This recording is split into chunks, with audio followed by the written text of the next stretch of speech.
Hey guys, can you see me? Hold on.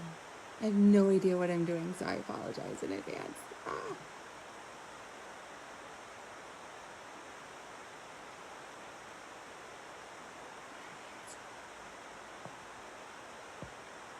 All right, while we're waiting for people to join, can you tell me where you guys are at?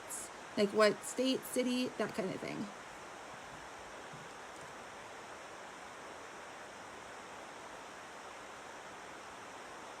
I'm going to try to bring this up on the laptop too so I can read comments.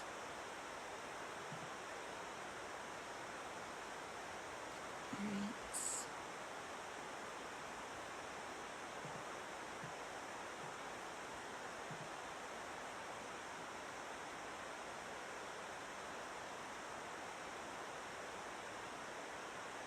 Hey, I'm in Marshfield, so hi, fellow Wisconsin person. And I'm sure you guys can tell by my accent.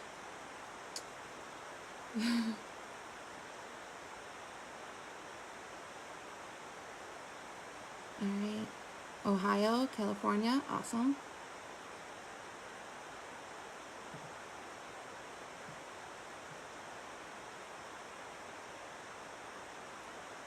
All right. Virginia, South Carolina.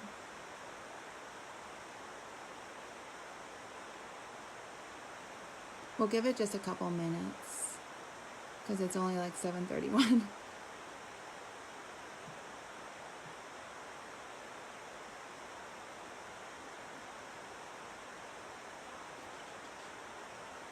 It's kind of that awkward silence while we just wait here. And I have like no music on or anything around here, so it's very quiet in my house.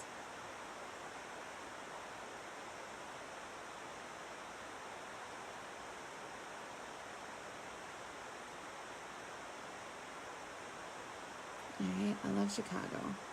I go there a little too often sometimes.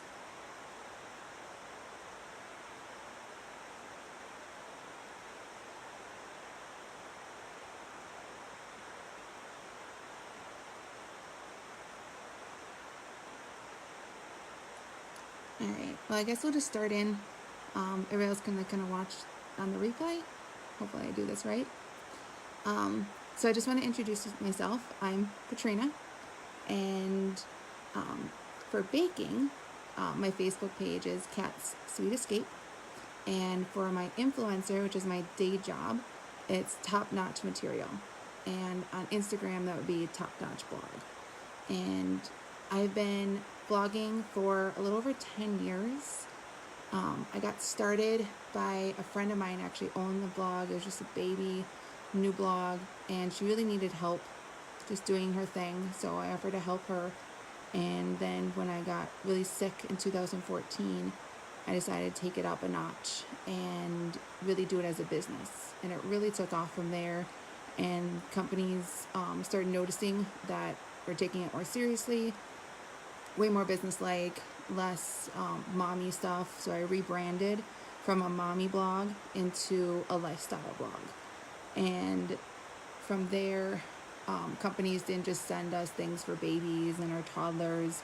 I started getting more products that were just more lifestyle, things I need around the house. They started having me travel, that type of thing. Once I got even bigger, companies would start to pay me more money to just promote their brand. So when you look at, if you're looking to buy something, let's say the heat sealers, sorry Heather, and you want to know really good reviews besides coming onto the group and asking, all of us what we think about that heat sealer, you'd probably Google it and put in blah blah heat sealer review, and you might come across a blog, and that person is talking about what they liked about it. They took tons of pictures, maybe a little video, and you go, yeah, I really want that and I want to buy it. So you click on their link, and it takes you to Amazon, or it takes you to Best Buy or whatever store, and you buy it. And I mean, that's influencing in a nutshell, even as much as ad space on a commercial on TV or in a magazine, newspaper, that type of thing. We're being influenced constantly. Everything we see. I mean, even in this group, as you guys could all tell, when Heather put the question out there, how have you guys been influenced? And the vast majority said, even from this group, I mean, everything we buy, we're like, hey, go look at this. Newest trend, Target. And those little boxes, which I'm really jealous because my dinky little town in Wisconsin doesn't have that. And I really want one, mainly because you guys bought them. So you guys influenced me, the influencer. And even I see things on TV, I see things on TikTok and Instagram, and I'm like, dude, I want this. So it works. But mainly, so I wanted to get you guys, what is it and what do we do? So when you look at my video on a reel or a video picture on Instagram, that's all you see. You don't see the hard work that goes into it and the hours upon hours that it takes to make and do the photo shoot, write up the copy, edit the photo and everything. Just like our customers don't see all the back end of how we do our cookies. They just see the finished product, how we hand this beautiful cookie or this cake or whatever the dessert may be, and they eat it, but they don't understand that it took hours to make it for them. And so I want to talk to you guys that that's what it takes, and that's what companies are paying for. They're paying for my time, my expertise, and then how many people I can reach when I show them whatever it may be. Like I just signed a contract with a CBD company, and I'll be posting that tomorrow. They're paying me for the thousands of people I can talk to in a single photo. So that's what it is. It's not just, hey, I take a quick snapshot and I post it and there's no work. Hours upon hours. We're not, I've seen in this group people say that we're kind of in it for free stuff. I'm sure there are some that do want it and don't want to do much other things for it, but nothing's free.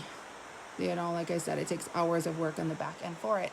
So we work really hard, but it also needs to benefit you. So if you want to hire an influencer, you need to look at your area if you don't ship and say, okay, this person has a really good hold on my area. They have a lot of followers. They have a lot of engagement on their pages. You know, this could be really good for me. If they don't have a lot of followers and engagement in your particular area and you're a small business who doesn't ship outside of the state, don't send them product. Don't pay them, because your return on investment won't be anything. It needs to benefit both parties. It needs to benefit me as the influencer and you as the business owner. And that's what it's really all about. It's mutual benefits. So it's just not going to work. Now, if you ship, that's another story. Then you can look at what they have for their things worldwide, nationwide, depending on where you send your product out. How much you pay them is really dependent on your budget and what you agree with the blogger. There is no set amount. I've been paid $100 for something super simple as a story to $1,000 for a photo on Instagram. And that's with a large company because they can afford it, and I was doing a lot more for them. So that's part of it, kind of just very quickly. What questions do you guys have that I can kind of answer and I can kind of explain a little bit more? You guys can just let me know. I'm watching for the questions too, even though it is a little bit delayed, so I apologize.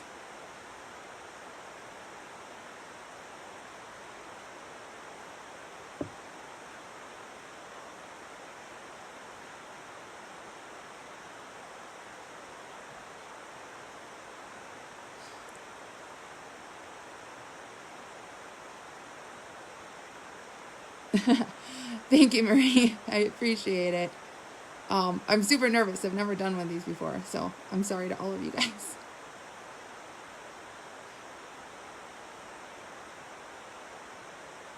But yeah, ask me anything, how I got started, what to look for, that type of thing. I'm here to answer questions.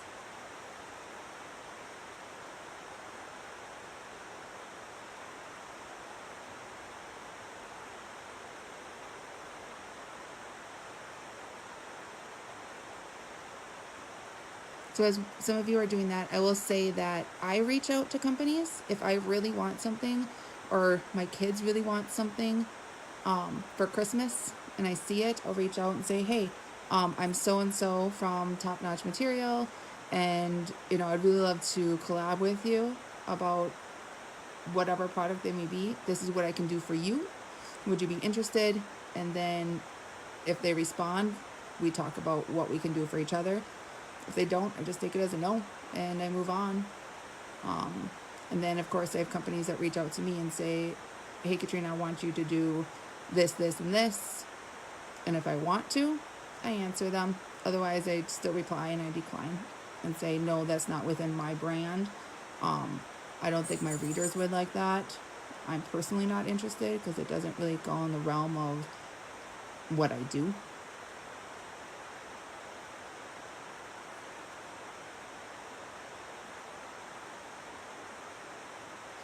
So that is that. But any questions? I know you guys talk about influencers, so I'm here to help.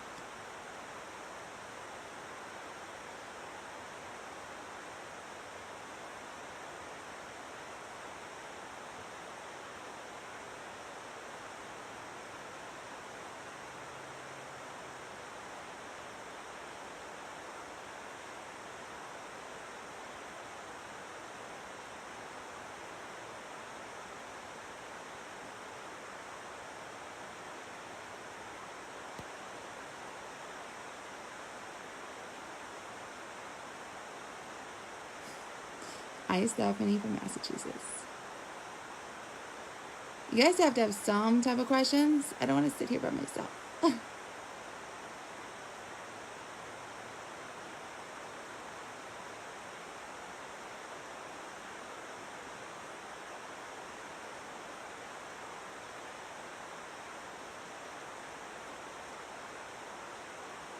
Alright,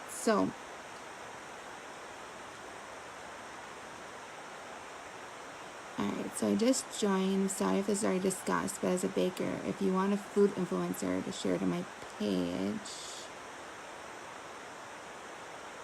should I send a dozen, a gift set, or more? She said you send whatever, but I want it to be appropriate.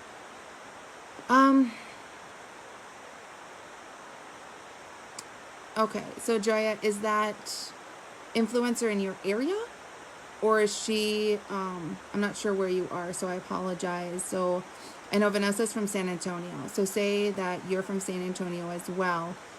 Is that influencer also from San Antonio, or are they from Portland? That's something to look at. If they're from San Antonio or whatever your area is. Okay, so she lives nearby. You're in Canada. Okay, perfect. I would look at all her stats, how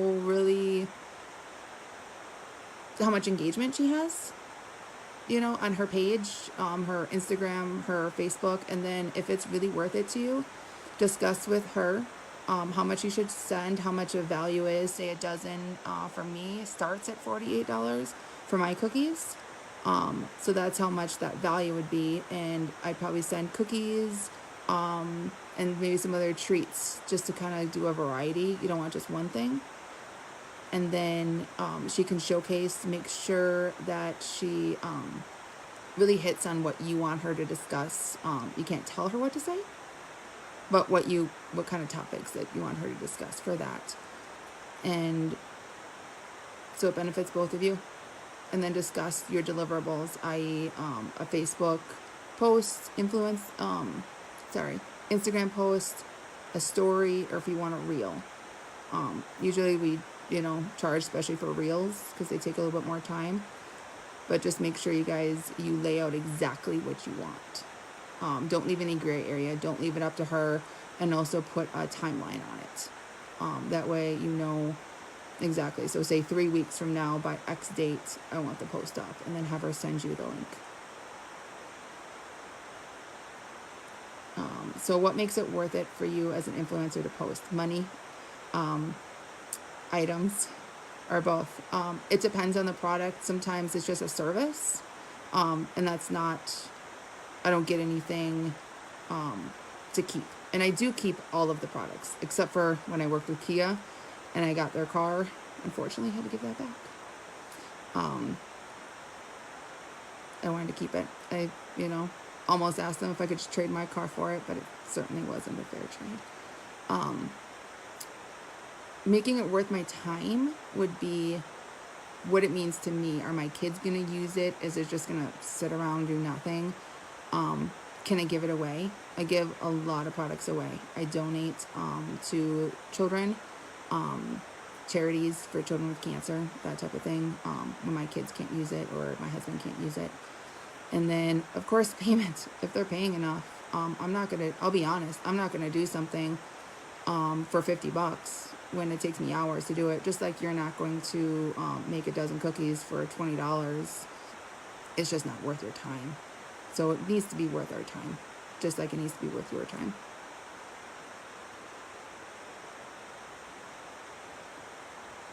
What else? Thank you, Doris.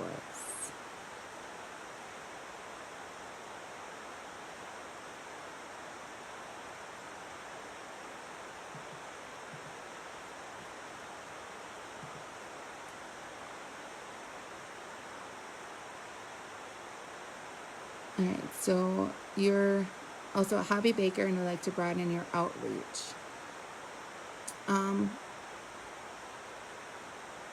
Sonia, are you able to ship?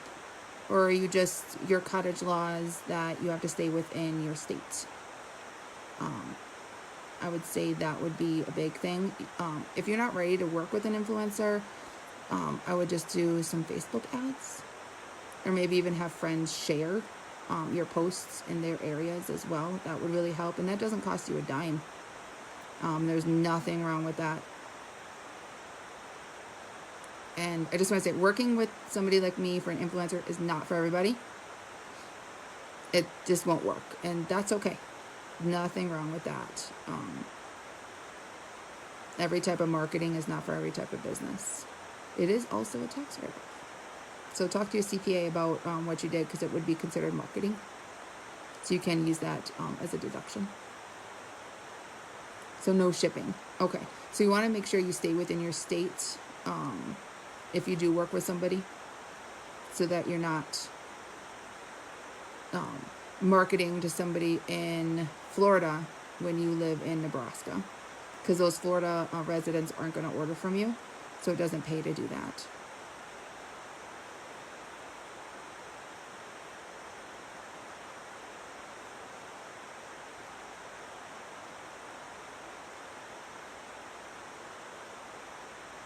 What else? It's only been like 20 minutes. Feels longer.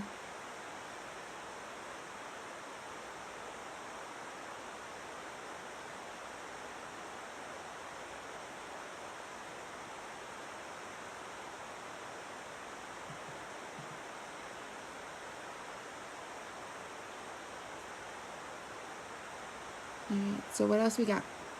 What other questions do you guys have?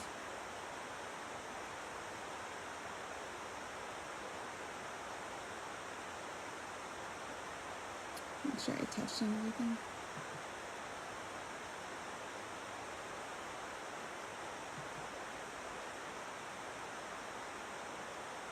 I don't think I did mention when I was saying looking at the influencers page, followers, engagement, don't look solely based on how many followers they have. They might have 50,000 followers, but they only get 10 comments and 100 likes. That means their engagement is really low, and they have a lot of followers, but nobody's really doing anything about it. That makes sense. You want quality over quantity. So even if you see that somebody has, say, 1,000 followers, but they have a lot of comments and their fans really, really interact with them, that's somebody you might want to work with, because you can tell that their fans are invested in what that person has to say and what their opinion is. So that might be a really good option for you versus somebody that has 50,000 but very, very little comments. So I'm not sure if you cover this because I was late. That's okay, Sammy. But how do we know if a request for collab with an influencer is legit? You mean like spam, or if they're a real influencer? Spam, you're going to tell just like when we get spam for requests for us, they probably won't answer back. If you do reply back, I don't want to say their English isn't good because some people is a second language. My second language is Spanish, even though I'm half Cuban. So mine would be a little choppy, even though I'm fluent. So don't go solely based on the written thing. Somebody could have been writing a little fast and just didn't look at their grammar perfectly. I do it even in English. I need spell checker to save my life, that's for sure. But if you want to make sure they're legitimate, just make sure you check out their page, check out subsequent pages, see if they have reviews. I mean, if you really want to go so far as look at the pages that they say they've done reviews for, because they'll tag whoever they did the review for. I'm an ambassador for 3 different companies, Purple, which is the mattress company, T-Mobile, and also for HP, for the computer company. So whenever I do work for them, which are long-term commitments, I'll take them, of course, just like I take everybody, but you'll be able to see it when you go to their page as well, that my stuff will be on there somewhere. And just Google them, Google their name, their business name, and you'll see things come up, and you'll be able to tell if it's really fake. And if they're a brand new page, they only have like 2 posts, not really real. That type of thing. You'll be able to see when the account was created. If it's brand new, move on.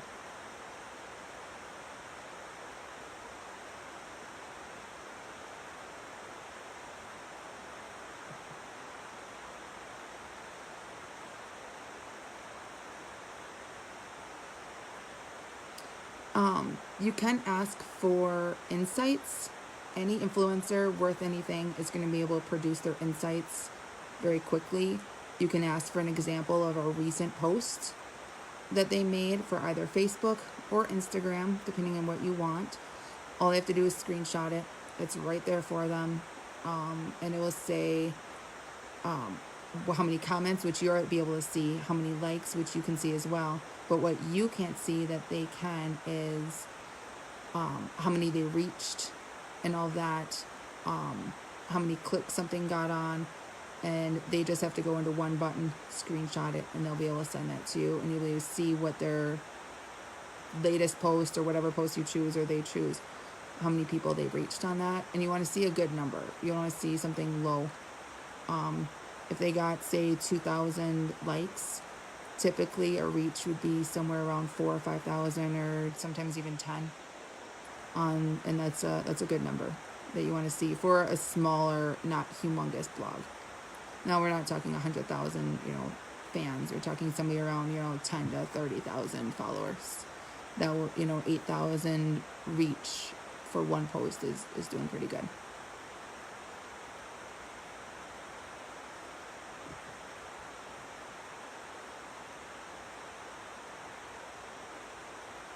What else you guys got?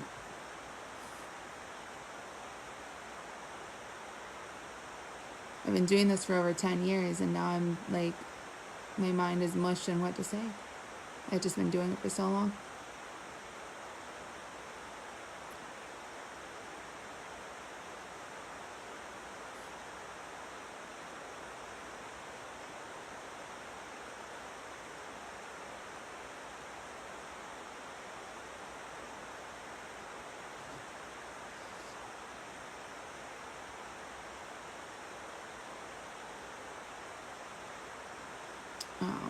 One thing I don't think any of you might think of, but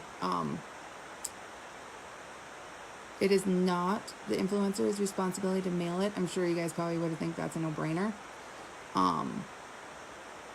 But they don't pay for shipping. One thing you can do is also do a giveaway. You can work with them and say, hey, if you do this, would you also do a giveaway? And that will reach more people, because not only do they promote your product, they're promoting even more because they're giving away, say, a dozen custom cookies. And also just make sure that it's within your area and everything is good as far as your cottage laws. But giving away some products, you can reach way more people that way, and it really helps. Sonia, how did I start? Actually, it's just a friend of mine that ran the blog. She's no longer running it. Her name is still on there, saying she's a partner, but she hasn't done anything in a few years, so it is solely mine. She just wanted help, and her life got a little too crazy a few years ago, and so she stepped back, and I took over from there. I haven't done much since this past summer when I started selling and baking, so I've kind of put it on the backside and done my my commitments that I already had, and do very little. Christmas time I'll pick up some because it's a really big season for us, just like for Christmas. But I've really slowed down and focused more on baking.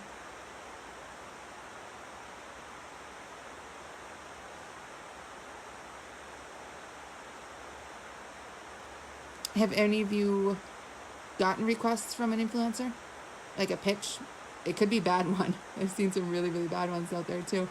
Or a good one. What did your pitches say? And when I say pitch, I mean a request for things. Would you not work with somebody with a low number of followers? I need to get better at posting. How could I reach out to somebody without them thinking it was a spam message?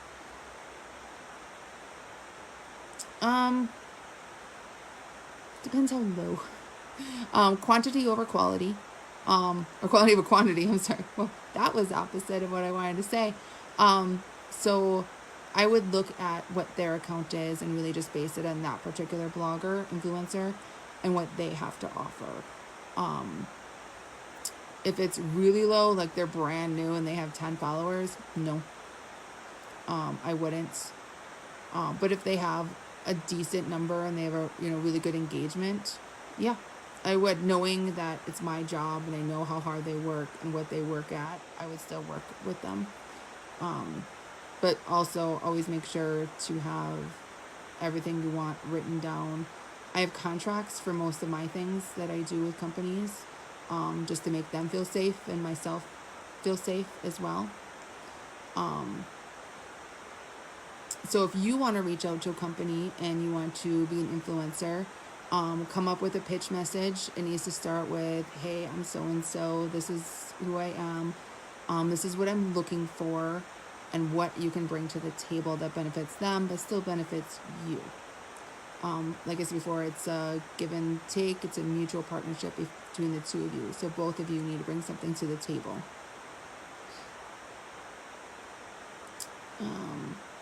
All right, so moving to a new area, what would your best advice be for reaching out to an influencer to help grow my business? I would search your area. So say you're moving to Dallas. It's a nice, bigger town, and I would go onto Instagram and search hashtag Dallas influencers, or just search Dallas, and you can start looking, because we usually put our city on photos. Even if I took it in my home, I'm going to put them in Marshfield. I'm in Wisconsin. That way I'm reaching people in my area. Not only, just like if I was at Disney World and I posted there, I'm going to post those at Disney World, because I want people also in that area to see it as well. So I would search whatever hashtag in your city is, or hashtag Dallas influencer, and search for those influencers in your area, and just start digging deep, kind of stalking them in a way, just to learn who they are, what they're doing, and then you can just slide into their DMs and message them Maybe comment on one or two of their photos and say, hey, I love your work. I'm going to send you a DM interested in collabing with you. And then just message them, DM them, and say, hey, I just commented on your recent photo. Love it. I think you'd be awesome for what I do. And then just explain. If you don't have money, don't have the marketing budget to pay them, say it up front. Say, I don't have a sponsored post budget. I don't have a marketing budget.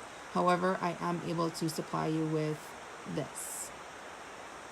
And then go from there, see what they say. We do appreciate people saying that they're not able to pay up front. Doesn't mean I won't work with them. Chances are a bit lower, but I still will do work with people that don't have the budget. I just have to tweak a few things on what I offer.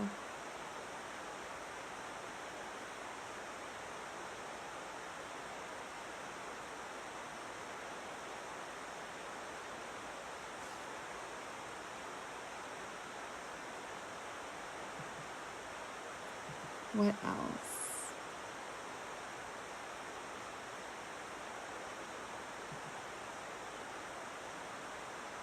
No problem.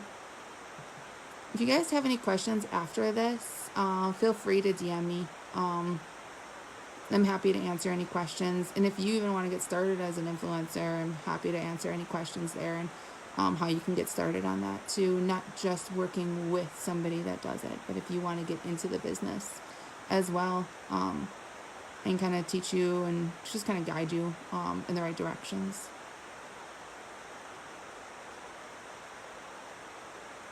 I know a lot of people ask, can you make a living making cookies for people? And obviously we all know that we can do it as a side business just from extra cash to quitting our day jobs and, solely baking. Same thing with influencing. You can do it as a side job, just as a side hustle for some extra money. You can make a full income on it. Some months are slower than others. With every, entrepreneur and small business, there's better times than others. First quarter of the year is slower because every company is kind of winding down from Christmas. And so it picks back up that second quarter, kind of like March in the spring. Companies are getting into Mother's Day and Father's Day and that type of thing. And it starts picking up a lot more, just like our Christmas year for bakers. It's really busy. But yeah, you can definitely make an income, full income off of it.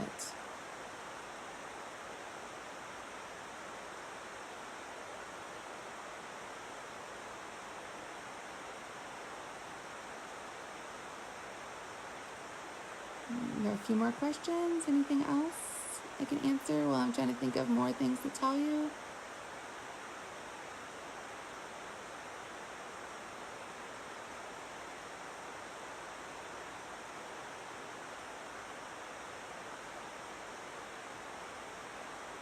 I don't know what else to say. Hi, Kathy.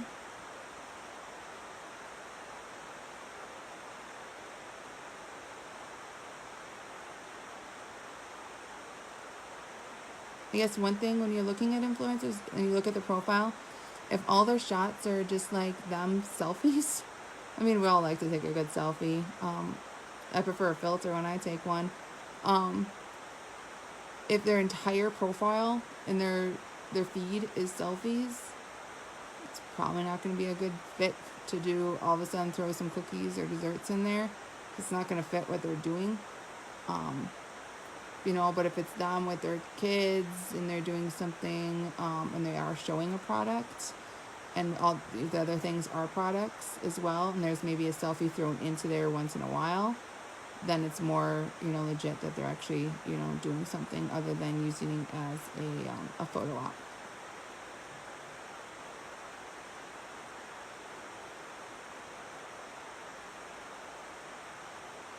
And I'm sorry, looking at myself over here, I lose my hands a lot when I talk. I don't know if it's a Midwest thing or what, so I apologize. My hands are all over the place.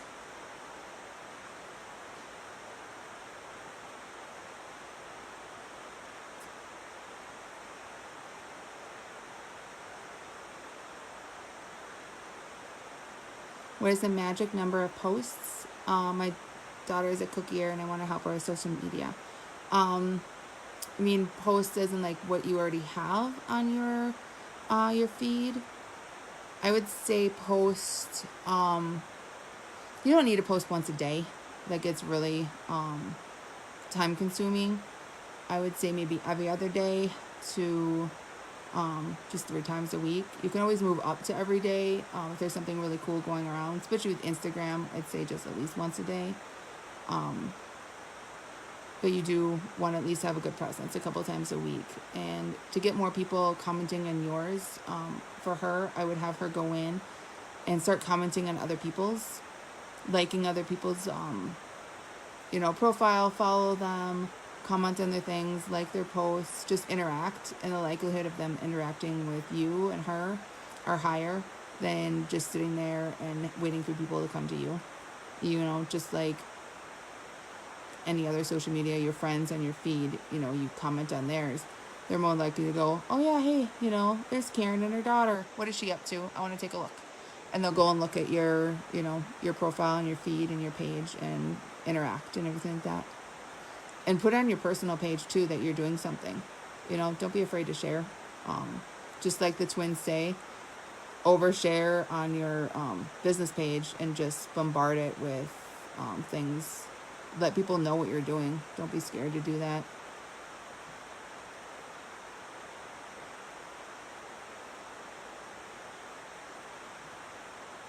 All right. Anybody else before I end this and put it on the replay?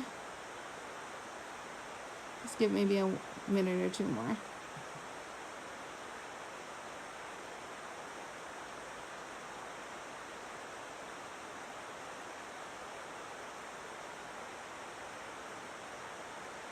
All right.